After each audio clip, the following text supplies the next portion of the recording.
Live now to Finance Minister Mathias Cormann. Happy Easter and thank you for joining me tonight.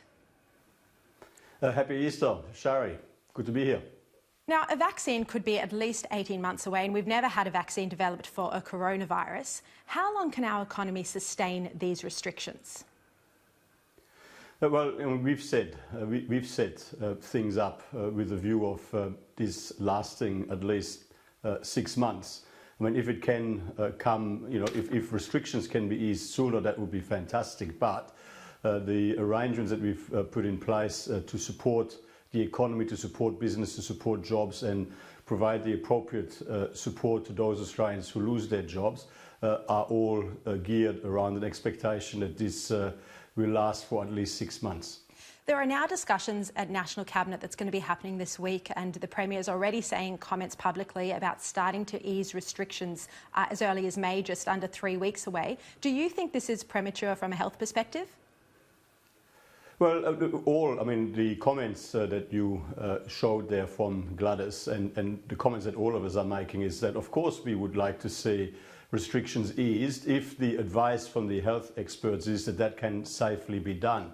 None of us want to gratuitously keep large sections of our economy or society closed down and severely restricted unless that is actually required. So, we will be acting on the advice of our medical experts, our chief medical officers nationally and around all of the states and territories. And if the advice is that there is capacity to safely ease some of those restrictions, then of course we would like to see that happen. Well, what is the medical advice telling you at the moment about the ability to possibly ease restrictions in the coming months?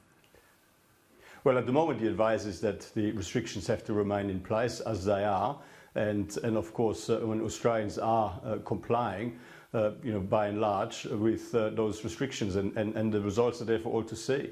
In the 24 hours to 6 o'clock this morning, just 51 new cases around Australia. That is less than 1%.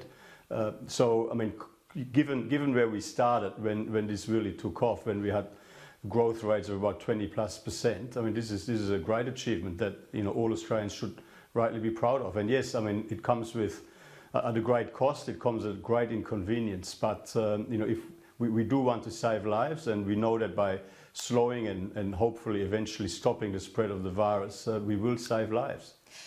The federal government is now starting to discuss or look at adopting a live with the virus approach, similar to what South Korea has done. Is this something that you think would be feasible for us to maintain low levels in the community, strong contact tracing, while letting people get on with their jobs? Look, we're clearly thinking about how, what is next and how do we get into the next phase. And even if in Australia the virus was entirely eliminated, it is likely that it will continue to spread in other parts of the world. And, obviously not wanting to keep Australia completely disconnected from the rest of the world forever and ever. It is true that we need to think about whether there are ways that this can be managed in a better, more practical fashion. And in that context, we do look around the world to see what works, what doesn't work. But no decisions have been made in relation to these things. The live with the virus approach is basically a waiting game, isn't it, until there's some sort of treatment that's found to be effective or a vaccine is developed, if one ever is developed?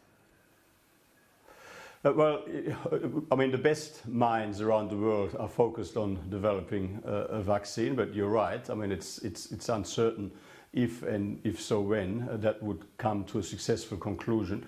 And in terms of treatment options, while there are some indications that some treatments might work with some patients, there's nothing yet that has got a proper medical consensus behind it in terms of treatment.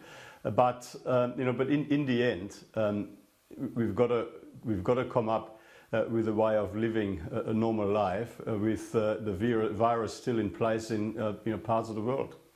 Mathias Cormann, the counter to that is, of course, the fact that the Deputy Chief Medical Officer, Professor Paul Kelly, said this week that if the virus is, eradicated almost in parts of Australia, that poses a problem in that none of us would have developed immunity to it. I'm just going to play you his comments on that.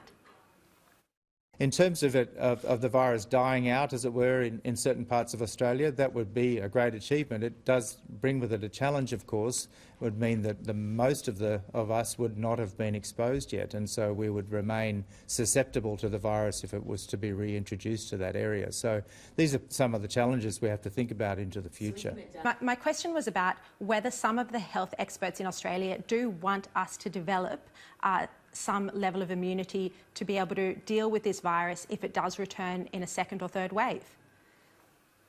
Well, the approach that we've taken is to seek to stop the spread of the virus, and I mean, if we are successful in eliminating the virus in Australia, it does, of course, create the dilemma that the Deputy Chief Medical Officer was mentioning there, is that the virus in all likelihood will continue to exist and spread in other parts of the world, and that will bring with it some challenges. But we haven't accepted the approach of letting the virus spread to create so-called herd immunity, because it would just come with an unacceptable level of loss of life. I mean, we are in the business of wanting to save lives, and that is why we've worked so hard to slow the spread and hopefully be able to stop the spread altogether. These are very difficult questions to be dealing with, and there is, it sounds like, conflicting health advice. I mean, how do you path a way through this, where you want the economy to return to normal, you're worried about not enough Australians getting it because there'll be no herd immunity, as you just mentioned, but that you don't want people to lose their loved ones? Well, I mean, and this is why we're very carefully listening and acting on the health advice that is in front of us. That is why we've made the judgments we've made to support the economy, support business, and to support jobs. Look, I mean, in the end, we will have to find a pathway forward where we normalise things. But I think, I mean, the best minds around the world are, thinking this through, and hopefully we do find treatment options that work and that reliably work, and that, of course, would make things much easier. When we do start to return to a more normal way of life, will it be school closures that are lifted first, and maybe some outlets that younger and healthier people go to, maybe like gyms, so that it's the older population that's more vulnerable that isn't immediately put at risk? Look, I'm not going to speculate on these things now. I mean, these are the sorts of things that the chief medical officers and chief health officers from around Australia will be considering carefully. They'll be providing us with their advice, when we get to that point on how we should best go about it, and we'll be acting on that advice.